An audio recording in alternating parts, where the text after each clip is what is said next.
Kung gusto kag bugnaw tungod sa kainit sa panahon karon, diri ang gitakna nga lugar para sa imuha. Mangayol ang kog pila ka minuto mga higala para ipakita nako sa inyo ha kung aha na pud ang inyong next destination karong bakasyon. And don't forget to follow para sa uban nato videos. Pagka-lovely na lang yun diring dapita mga higala ug isa ni sa mga best tourist destination diri sa Bukidnon. I swear mga higala, kung makaanhi ka diri, makalimtan gyud nimo kadali ang mga stress ug problema sa imuhang kinabuhi. Maog yun ning lugar higala nga para sa imuha kung gusto jud kag presko, nice ug ambience, perfect kaayo ang mountain view, and besides that, kung katugnaw lang ang hisgutan, di gyud ka bitinon diring dapita. Kining lugar mga higala around 1 hour and 45 minutes drive gikan sa Cagayan de Oro City via Uptown or Lumbia, Cagayan de Oro. Besides that mga higala, dili mong mabalakas dalan, it's because kilid lang na siya sa Route 945 diri sa Lantapan and Talakag Road diri sa Bukidnon. And tanan klase sa vehicle maka-access man diri, it's because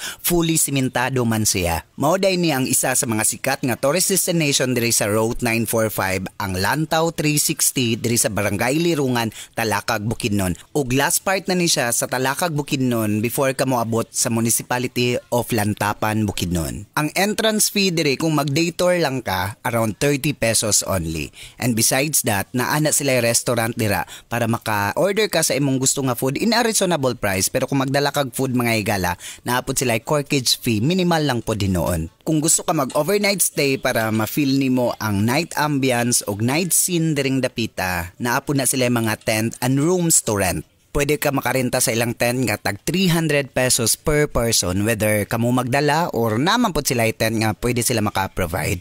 And besides that, naapod na sila mga A houses good for 2 without CR lang hinuon pod nga 1,500. Naapod na sila mga TP house nga 3,500 good for 4 nga namoy exclusive CR.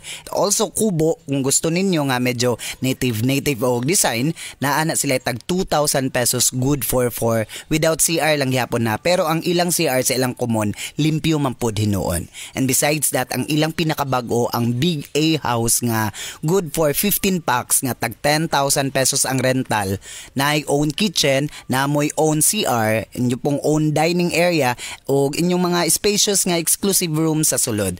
Mga higala, ang check-in time nila is 2 PM ug mag-out mo next day or pagkaugma 12 noon na. Apil na po dahil na sa inclusion ang free breakfast if ever kung magrenta mo sa ilang mga rooms. Laylahay po ang ambience ng mga higala kay kung clear sky, ma-appreciate nimo ang kalimpyo o katsada sa view. And besides that, kung foggy pod, ma-appreciate nimo ang kabaga sa fog o katugnaw sa lugar. Ayaw gyud kalimti nga magdala ka sa imong baga-baga nga jacket kay ang temperature diri gikan sa alas 4 sa kadlawon paingon sa alas 6 sa buntag 10 degree drops to 9 degree. Kung gusto ka mo suroy, consider this place. Lantaw 360 diri sa Barangay Lirungan, Talakag, Bukidnon.